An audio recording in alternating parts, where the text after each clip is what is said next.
శోభన్ బాబు గారితో సావిత్రి గారు సినిమా చేయాలనుకున్నారు. రాత్రి 10 గంటలకి కారేసుకొని శోభన్ బాబు గారి ఇంటికి వెళ్ళింది ఆవిడ. అమ్మ, శోభన్ బాబు గారు నిద్రపోతుంటారమ్మా అని అంటే, ఏం లేదు శోభన్ బాబు గారితో మాట్లాడాలి అనేసరికి టక్కుమని శోభన్ బాబు గారు లేచిపోయారు. నేను హీరోగా పెట్టి ఒక సినిమా చేయాలి, నేను మీరు సినిమా చేస్తే అనేసరికి సావిత్రి గారు ముఖం ఇంత అయిపోయింది. తర్వాత జరిగినటువంటి పరిణామాలు ఏమిటో కానీ సర్టన్ థింగ్స్ కొన్ని. జయకుమార్ గారు శోభన్ బాబు గారితో మన సావిత్రి గారు సినిమా చేయాలనుకున్నారు అనేది ఒక టాపిక్ వచ్చింది.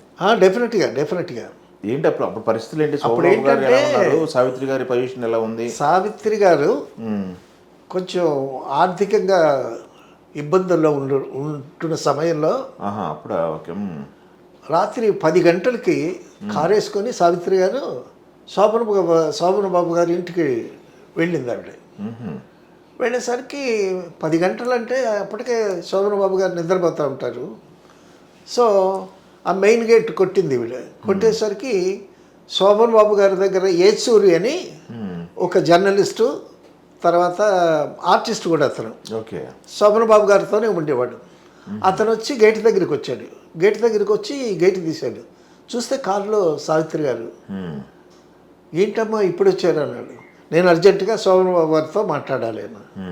అమ్మ, శోభన్ బాబు గారు నిద్రపోతుంటారమ్మా అని అంటే, ఏం లేదు శోభన్ బాబు గారితో మాట్లాడాలి, లేపు అని సావిత్రి గారు. ఆవిడకి స్వతంత్రం కాదు అందరి దగ్గర.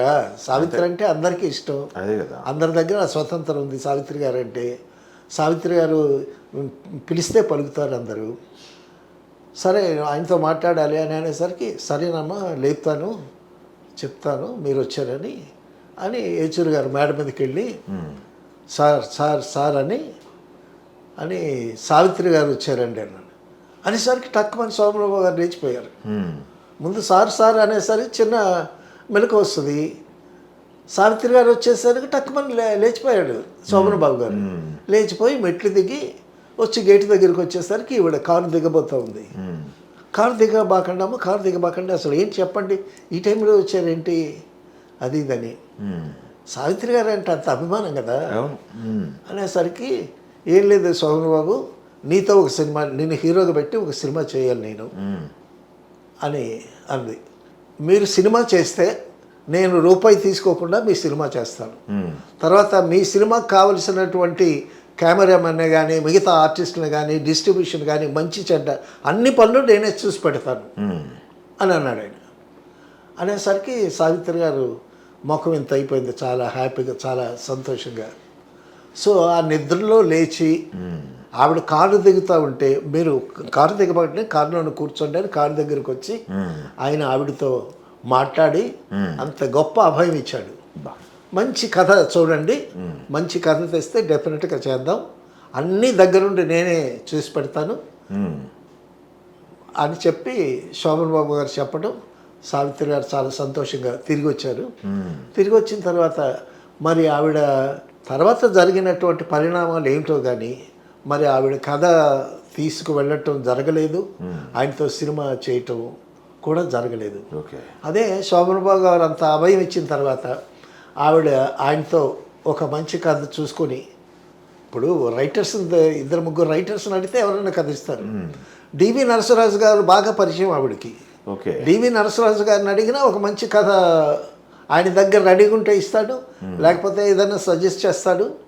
ఆవిడ డైరెక్షన్ చేస్తాననేటప్పుడు, సొంత డబ్బులు పెట్టి డైరెక్షన్ సినిమా తీస్తాననేటప్పుడు కూడా ఆయన వద్దన్నాడు డివి నరసరాజు గారు. అంత అభిమానం అందరికీ సావిత్రి అంటే. సో మరి ఆవిడ శోభన్ బాబు గారితో సినిమా చేయలేకపోయింది. చేస్తుంటే మరి ఆవిడ ఆర్థికంగా నిలదొక్కుని మరి అప్పుడు ఎలా ఉండేది ఆవిడ పరిస్థితి. సో సర్టన్ థింగ్స్ కొన్ని మిస్ అవుతాము, కొన్ని అనుకోకుండా వచ్చి చేరతాయి. ఇప్పుడు ఆదిత్య సుబ్బారావు గారికి అనుకోకుండా కాల్ షీట్లు ఇవ్వబట్టే కదా మళ్ళీ ఆయన ఆర్థికంగా నిలదొక్కున్నాడు. మాయదారి మల్లిగాడు సినిమా చేసుకున్నాడు. సో అలా కొన్ని కలిసి వస్తాయి. కొన్ని మనం మిస్ అవుతూ ఉంటాము. ఓకే. అది శోభనబాబు గారు సావిత్రి గారికి సంబంధించినటువంటి ఒక సంఘటన. Okay, thank you. ఝన్ ఝన్ ఝన్ తెలుగు వన్